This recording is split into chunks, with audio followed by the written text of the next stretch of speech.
গত 17 বছর যাবৎ আমাদের এই রাস্তা এই অবস্থা। আমরা খুবই কষ্টের মধ্যে আছি। এই রাস্তার ভাঙ্গাচোরার কারণে আমাদের এলাকায় কোনো অ্যাম্বুলেন্স, কোনো গাড়ি, কোনো ভ্যান এগুলা ঢুকতে চায় না বা ঢোকে না।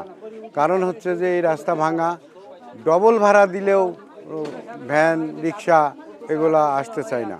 আমাদের কোনো জরুরি প্রয়োজনে এমার্জেন্সিতে কোনো অ্যাম্বুলেন্স এই রাস্তায় ঢোকানো সম্ভব হয় না। বর্ষা বৃষ্টির সময় এই রাস্তা একদমই চলার অনুপযুক্ত হয়ে যায়। এই রাস্তায় মানে হেঁটেও চলা যায় না এমন অবস্থা বর্ষা বৃষ্টির সময়।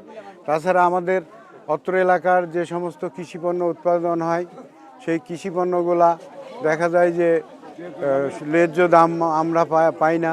আমাদের কৃষকরা এখানেও বঞ্চিত হয়, যার কারণে অনেকেই বিভিন্ন রকমের কৃষিপণ্য উৎপাদনে অনুৎসাহী হয়ে উঠেছে।